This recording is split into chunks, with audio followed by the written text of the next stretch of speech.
അപ്പം ഞാൻ പറയുന്നത് മനസ്സിൻ്റെ 3 ഗുണങ്ങൾ, സാത്വികമായ ഗുണമുണ്ട്, രജോ ഗുണമുണ്ട്, തമോ ഗുണമുണ്ട്. എന്താണ് യഥാർത്ഥത്തിൽ രജോ ഗുണം?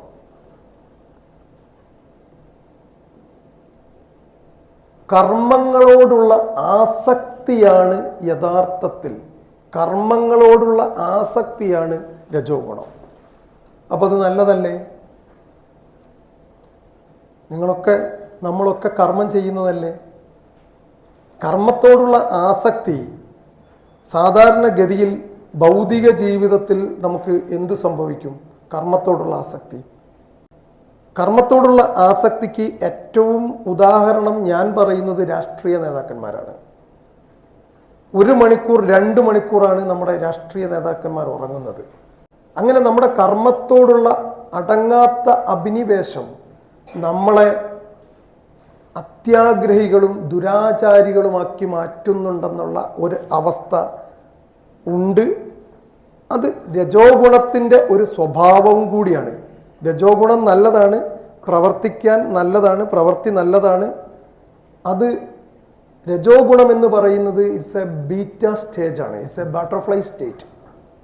ബട്ടർഫ്ലൈ സ്റ്റേറ്റ് ആണ് യഥാർത്ഥത്തിൽ രജോ ഗുണം എന്നാണ് ഞാൻ പറയുന്നത്. സയൻറ്റിഫിക്കലി ബട്ടർഫ്ലൈ എന്ന് പറയുന്ന വാക്ക് പ്രൂവ്ഡ് അല്ല. പക്ഷേ നിങ്ങളുടെ ഉള്ളിലുള്ള ഒരു ആകാംക്ഷയെ അല്ല ഉള്ളിലുള്ള ഒരു ഭാവനയെ മനസ്സിലാക്കാൻ വേണ്ടി മാത്രമാണ് ഞാൻ ആ ബട്ടർഫ്ലൈ സ്റ്റേറ്റ് എന്ന് പറയുന്നത്. ക്ഷിപ്തം എന്ന് പറയും. ക്ഷിപ്തം it's a butterfly state, focused state അല്ല. ഒരു പക്ഷേ രജോ ഗുണം ബീറ്റ സ്റ്റേജ് ആണെന്ന് വേണമെങ്കിൽ നമുക്ക് പറയാം.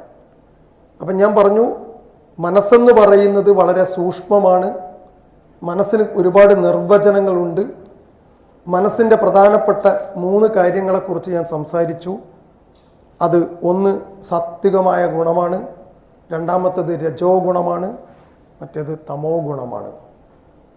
ഈ 3 ഗുണങ്ങളിലും അതീതനാവുക എന്നുള്ളതാണ് വിമോചനത്തിനുള്ള ഏക മാർഗമെന്ന് ഡിക്ലറേഷൻ എന്ന് എൻ്റെ അഭിപ്രായം.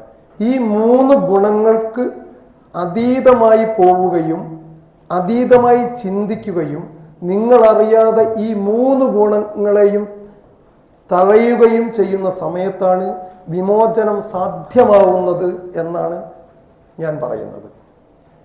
വിമോചനം എന്ന് പറയുന്നത് നിങ്ങൾക്ക് നിങ്ങളുടെ ബോധത്തിൻ്റെ പുറത്തേക്ക് സഞ്ചരിക്കാനുള്ള പാതയാണ്. അത് രാജപാതയാണ്. ബോധത്തിനിപ്പുറം നിൽക്കുന്ന സമയത്ത് നിങ്ങൾക്ക് സത്വഗുണവും രജോ ഗുണവും തമോ ഗുണവും നിങ്ങളുടെ മനസ്സിൽ സൃഷ്ടിക്കപ്പെടും.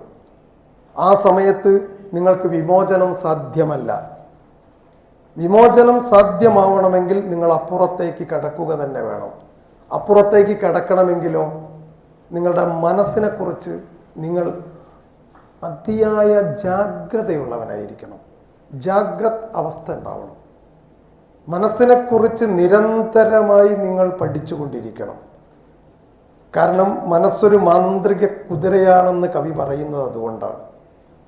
മനസ്സൊരു മാന്ത്രിക കുതിരയാണ്. അതിനപ്പുറത്തേക്ക് അത് ഓടുക തന്നെ വേണം, പായുക തന്നെ വേണം. ആ സമയത്തു മാത്രമേ നിങ്ങൾക്ക് വിമോചനം സാധ്യമാവുകയുള്ളൂ. 3ാമത്തെ കാര്യം, അപ്പം നിങ്ങൾ ആലോചിക്കുക, ഈ ഗുണങ്ങൾ സാത്വിക ഗുണം വരുന്ന സമയത്ത് എങ്ങനെയാണ് എനിക്ക് സാത്വികമായ ഗുണം വരിക? സാത്വികമായ ഗുണം മനസ്സിൽ വരുമ്പോൾ നമ്മൾക്ക് ഒരുപാട് കാര്യങ്ങൾ മനസ്സിലാവും. നമ്മുടെ ഇന്ദ്രിയങ്ങൾ മുഴുവൻ സംവേദനക്ഷമമാവും.